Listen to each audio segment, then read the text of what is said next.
Hello बच्चों, let's see the question है in stars the Pickering series is found in the helium plus spectrum. It is emitted when the electron in helium plus jumps from higher level with level n is equals to 4. In what region the spectrum does this series occur? Visible region is from 360 to 780 nanometer. तो question की जब हम बात करेंगे, question में एक जो है लेमडा गिवन होगा, वो आपके पास में C N square divide by N square minus 16. ऐसी अगर वो इलेक्ट्रॉन क्या होगा कि किसी भी एनर्जी लेवल से कहीं पे आ रहा है, तो पिकरिंग सीरीज के लिए लेमडा इस तरह से हम कैलकुलेट करेंगे. सबसे पहले हमें सी की वैल्यू पे कैलकुलेट करनी पड़ेगी, उसके बाद ये आगे की कहानी शुरू होगी. तो हम बात करते हैं कि मान लो कि अगर हमारे पास में 1 लेमडा का फॉर्मूला जो आता है जनरली, अगर इलेक्ट्रॉन n2 से n1 में आ रहा है तो लेमडा का फॉर्मूला आता है 1 lambda is equals to R Z square bracket 1 n1 square minus 1 n2 का स्क्वायर. यही होता है.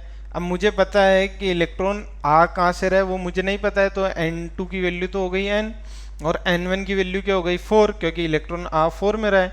तो 1 lambda is equals to R Z square bracket Z square. Hydrogen helium plus है ना, हीलियम प्लस के लिए जेड की वैल्यू कितनी होगी 2 होगी ना, 2 का मतलब 4 हो जाएगी. यहाँ पे मैं 4 कर देता हूँ, चलो कोई दिक्कत नहीं है. तो हमने बात की यहाँ पे, लो भाई साहब आपके लिए ये भी कर देते हैं एक छोटा सा काम.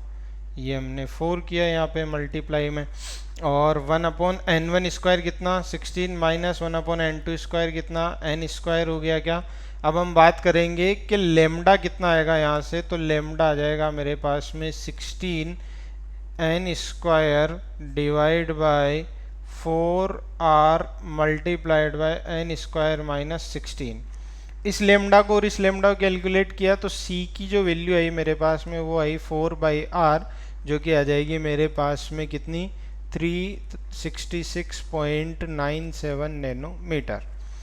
ठीक है. अब हमें क्या बात करनी है कि ये जो रीजन है, इस रीजन किस रीजन में ये स्पेक्ट्रम जो है सीरीज शो कर सकता है, और विजिबल रीजन की जो रेंज है वो यहाँ से यहाँ तक है इस केस में. तो या तो वो 5, मान लो कि वो जो n की वैल्यू है वो 4 में आ रही है, तो वो कहाँ पे आएगी, में ज़्यादा से ज़्यादा वो या तो 5 से आ सकती है या फिर वो इन्फिनिटी से आ सकती है.